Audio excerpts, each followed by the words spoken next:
Bismillahirrahmanirrahim. Assalamu alaikum. This is Lufat Abbas Khan working as a lecturer in Institute of Southern Punjab, Multan. This is the 13th lecture of the financial reporting and analysis about the basics of analysis.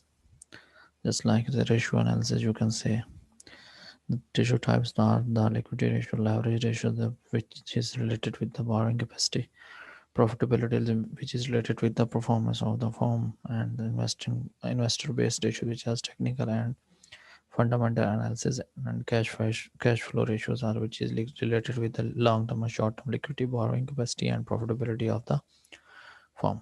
First of all, we discussed about the liquidity ratio that measures the firm's ability to meet its current obligations and short term obligations. Leverage protect the firm for the long term creditors, and the profitability measures the earning ability of firm by using the total assets, total equity, and total investment, total capital. Investor based ratios are those ratios which are used for the investment purpose. For example, you can use these ratios for the fundamentally principles like ratios type, deviations, and another thing is technical analysis, which is related to fluctuations of prices from one day to another day for the future returns. Cash flow ratios are based on the liquidity, borrowing capacity, and profitability. These all related with the cash inflow and outflows of the firm. The importance of the ratios is their interpretation, the comparison of the prior years, like prior ratios and the current ratios, the competitor ratios, industry ratios, and predetermined ratio standards. Like current ratio have a standard of 2 by 1. It means your current asset must be two time to current liabilities. You can say that this is liquid firm. It means the firm have ability to pay off their debts by two times if he want to pay. So the complexity in the context is the use of average data from the balance sheet accounts. Necessarily, when comparing against the income statement data, does not we does he does not eliminate the cyclical and seasonal variations. It capture changes that occurs unevenly throughout the year. जो आपकी changes आ रही होती हैं, accidentally changes आ रहे होते हैं, या non recurring items होते हैं, you can say extraordinary items हैं, we cannot eliminate it. Cyclical effect are seasonal effect which has related with the time series variations. So analysis must be performed and understood within the context of the native accounting principles. Another thing is business practices and culture of the business. These are the most important things, which are the business practices under which industry is applying, or this industry, yeah, this company is working on it, and the culture of the business is next. The use of common size analysis, which is most important tool for analyzing financial statements in this year. And um, two things, the vertical analysis and horizontal analysis. Common size analysis is used for the comparison purpose. The use of the percentage is usually preferable to the use of absolute amounts. And the two major analysis in the common size. First of all, we discuss about the vertical analysis. Vertical analysis is used for the current year percentages of sales or total assets in the financial statements. The horizontal analysis is used for the comparison of the last year's to current year or base years. Base year and current years are at comparison. Amount for comparative years are expressed as the percentage of the base year amount. तो इसके अंदर जो vertical में होता है वो ये होता है कि आप सेल्स को बेस बनाते हैं इनकम स्टेटमेंट के अंदर, और हॉरिजेंटल के अंदर जो है हम बेस बना रहे होते हैं लास्ट ईयर की जो अमाउंट होती है, जो भी आइटम आप ले रहे होते हैं वो बेसिकली चेंजेस बता रहे होते हैं। ये दोनों चीज़ें आपकी कॉमन साइज एनालिसिस का पार्ट होती हैं। सो फॉर एग्जांपल इसके अंदर वो बता रहा है आपके पास, अगर हम बात करते हैं वर्टिकल एनालिसिस की, तो ये सेल है तो सेल बेस बन जाएगी। इट मीन्स कि 1 लाख हर एक के ऊपर डिवाइड हो जाएगा, तो इसकी परसेंटेजेस हमारी आ जाएंगी वर्टिकल एनालिसिस 2004-5। फिर हम इसकी परसेंटेजेस के साथ कंपेयर करते हैं, ये इंटरप्रिटेशन होगी। इसमें आप ये कहेंगे कि from the last 3 years the cost of goods sold is increasing trend, selling administrative expense also is increasing trend. उसके बाद हमारे पास जनरल एक्सपेंसेस स्टेबल ट्रेंड है इसका, देखिए 15%, 16% एंड एक्स्ट्रा। इस तरह से सारे आइटम्स हम आपके परसेंटेज वाइज जो है ना हर स्टेटमेंट के एलिमेंट्स को क्या करेंगे परसेंटेज में लिख के फिर कंपैरिजन करेंगे लास्ट ईयर और इस ईयर में क्या डिफरेंस रहा है। This is horizontal analysis. Horizontal analysis is the base for is based on the base year. It means you can say that if you base of 2003, then you can put this amount for 2003, 4, 5. For example इसमें हमने क्या करना है, 91,000 को 91,000 पे तकसीम करना है, यहाँ 95 को 91 पे तकसीम करना है, यहाँ 1,00,000 को 91 पे 91,000 पे तकसीम करना है। ठीक है, इसी तरह से आपका सेकंड 2004 का अगर हम बात करते हैं, ये हमारा हॉरिजॉन्टल एनालिसिस है जिसमें परसेंटेजेस हमने ली हुई हैं।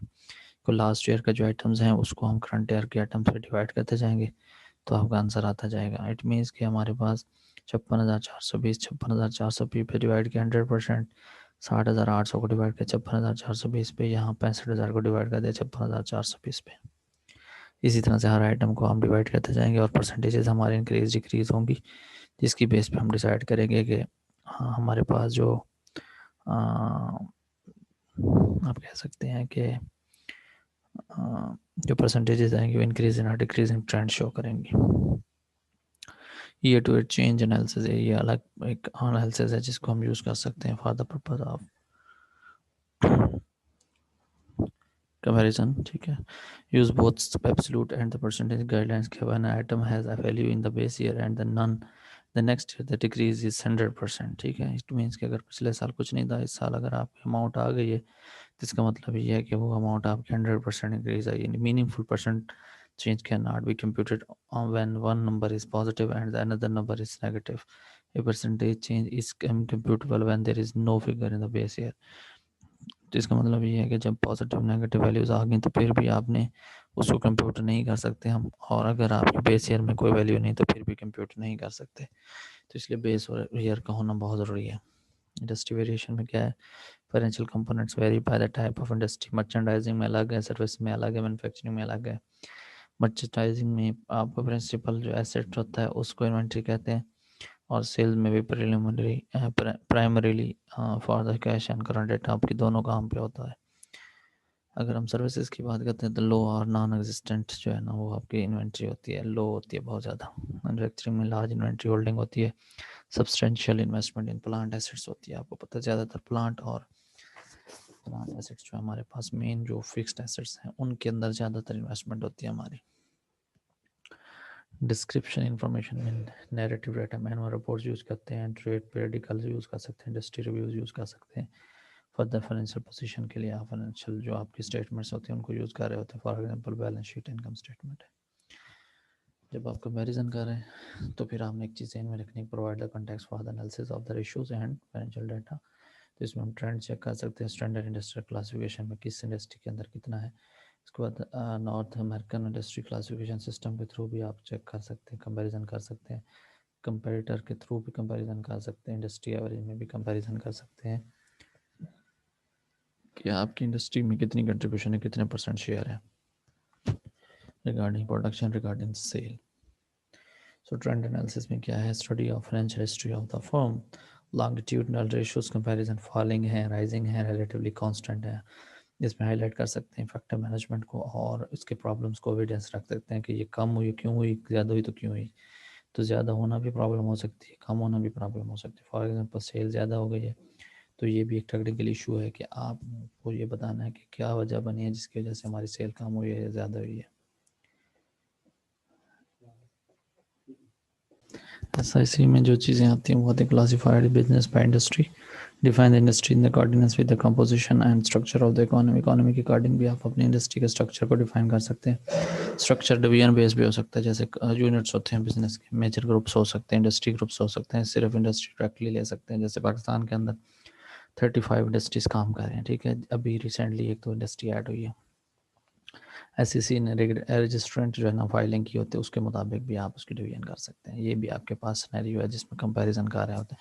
बेसिकली तो हमने कंपैरिजन करना है ना कि वो फर्म जहाँ पे जो लायक कर रही है उसका कंपैरिजन हम इंडस्ट्री के साथ कर सकते हैं, डिवीजन के साथ कर सकते हैं, मेजर ग्रुप के साथ कर सकते हैं, ओवरऑल ग्रुप के थ्रू कर सकते हैं। ठीक है, तो इसका मतलब ये है कि हमारे पास बहुत सारे सोर्सेज हैं जिसके थ्रू हम इंडस्ट्री को या कंपनी को एवेल्यूएट कर सकते हैं कंपैरिजन बेस्ड। NAICS में जो आपके पास है वो है joint creation of NEFTA, partner हो सकते हैं जिसमें कनाडा है, US है, मैक्सिको है। Industries defined by the similar production process. इसका सेक्टर वाइज हो सकता है, सब सेक्टर हो सकता है, इंडस्ट्री ग्रुप हो सकता है, या NAICS में जो इसके जो ग्रुप हैं उसको इंडस्ट्री को कंपैरिजन करने के लिए इस्तेमाल कर सकते हैं। नेशनल इंडस्ट्री जो आपकी अमेरिका की है, कनाडा की, मतलब ये अमेरिका की बुक है तो इसलिए हमने इसके अकॉर्डिंग चलना है। उसके बाद हम ये देख सकते हैं कि इंडस्ट्री के थ्रू कंपैरिजन कैसे कर सकते हैं। तो industry comparison complicated by the highly diversified companies. जैसे आप देखें इंडस्ट्री में बहुत सारी कंपनीज लाया कर रही होती हैं, तो जैसे सतारा ग्रुप ऑफ इंडस्ट्री है तो उसके अंदर केमिकल भी है, टेक्सटाइल भी है, फ्लोर मिल्स भी होंगी इसकी। और फाइनेंशियल सर्विसेज में क्या है, base their analysis on the industry placement and provide the composite industry data, जिसकी बेस पे हम कंपैरिजन कर सकते हैं कि डिफरेंट कंपनीज का जो डाटा हमारे पास अवेलेबल है। ठीक है, तो उसकी बेस पे हम डिसाइड करेंगे कि हमारी कंपनी में कितना कंट्रीब्यूशन है। फिर हम दूसरी कंपनीज के साथ कंपैरिजन कर रहे होंगे, फिर हम देखेंगे इंडस्ट्री के अंदर जो चीज़ें प्रैक्टिसेस हो रही हैं वो इस कंपनी की कंट्रीब्यूशन कितनी दे रही हैं। फाइनेंशियल सर्विसेज पब्लिकेशन में पब्लिकेशन या department of commerce financial report है, एनुअल स्टेटमेंट, स्टैटिस्टिक्स हैं, standard and poor, industry survey होते हैं, almanac of the business and industrial financial ratios हैं, सर्विसेज दे रहे हैं ये। ठीक है, और कुछ डाटा अवेलेबल है, क्लासिफिकेशन ये उसने बताई हुई है, NAIC में है, SIC में है। उसके बाद डाटा किस किस चीज़ का मिलेगा, पहले वाले में मिलेगा इनकम स्टेटमेंट है, बैलेंस शीट डाटा मिल जाएगा, रेशोज का, कॉमन साइज ऐसे दूसरे में मिलेगा, तीसरे में industry write ups and statistics का डाटा मिल जाएगा, कॉर्पोरेट रिटर्न, टैक्स रिटर्न जो डाटा है ना वो आपको मिलेगा, almanac of the business and industrial financial ratios यहाँ से आपको मिल सकता है। ठीक है, तो ये बेसिक NAIC की जो है ना, इसके अंदर मैन्युफैक्चरिंग में माइनिंग एंड ट्रेड कॉर्पोरेशन है, दूसरी के अंदर मैन्युफैक्चरिंग, होलसेलिंग, रिटेलिंग सर्विसेज है, एग्रीकल्चर है, कंस्ट्रक्शन है।